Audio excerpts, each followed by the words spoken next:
Hi guys, James here from Wiggle, and today we're going to be going through the ins and outs of gravel tyres and how you can get the right set for you.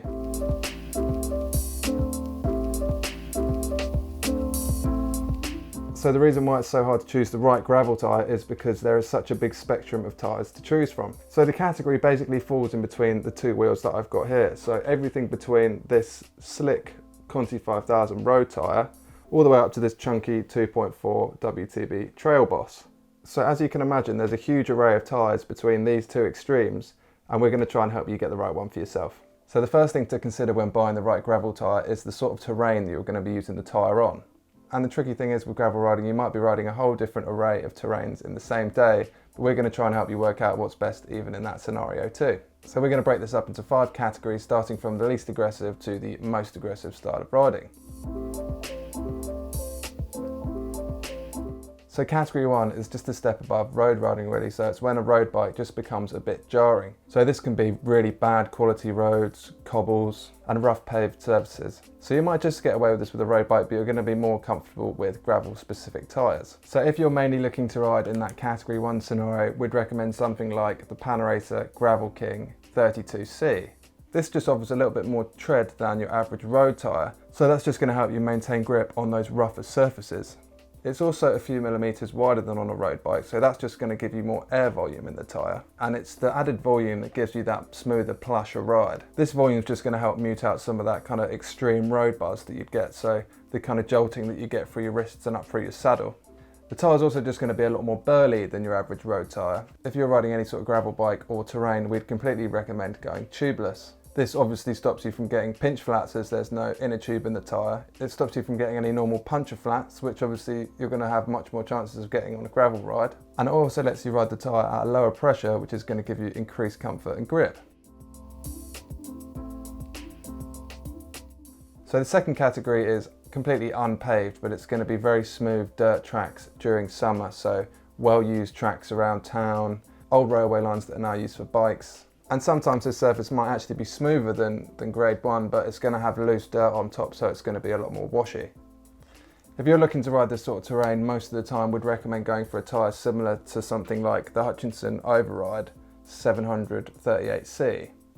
As you can see, this tyre's grip is getting more aggressive, and that's going to give you more grip when riding in that washy terrain. Tyres like this often have a more slick central grip. This is going to keep the tyre really fast rolling on harder compact dirt, and you're only going to really use that more aggressive tread when cornering or riding in really washy dirt. The increased volume is going to allow you to run the tyre at, again, a lower pressure, which is going to give you grip and even plusher ride.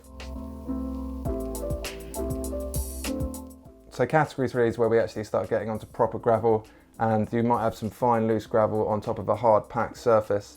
So this is just going to be a little bit more bumpy and a little bit more washy again. We'd recommend going for a tyre width of 38 to 40 for this sort of terrain. So we'd recommend going for something like a WTB Raddler 40. This you can instantly see it's got a much more aggressive thread, so it's got much bigger knobs and lugs on the tyre, which are going to give you really enhanced grip. This is going to make you feel much more confident when cornering, because you're not going to feel like your wheel's just going to wash out underneath you. As always with the wider tyre, you're going to have that bigger volume, which is going to let you run lower pressures, which is going to let the tyre form over everything that it's going over, giving you much more grip and comfort, and therefore a much smoother ride as well. It's when you start getting to a tyre like this that you're really going to start noticing the rolling resistance of the tyre. So if you're not going to be using this tyre on a natural gravel or rough surface, a lot of the time you will be actually wasting a lot of energy, as the tyre's grip will add to the rolling resistance, which therefore will make every pedal turn just that little bit harder. So moving to category 4, this is a much more aggressive gravel sort of riding. So this is similar to category 3, but with much bigger rocks that are going to give you much more impact through the bars. So you're going to need that bigger volume tyre to suck up the impacts. We recommend going for a width of 40 to 43 for this sort of terrain. So this is a tyre like this, the Panaracer Gravel King SK version this time. So this is going to allow for much bigger impacts to be taken without you being able to feel it on the bike. And category 5 is basically going to be that borderline mountain bike terrain.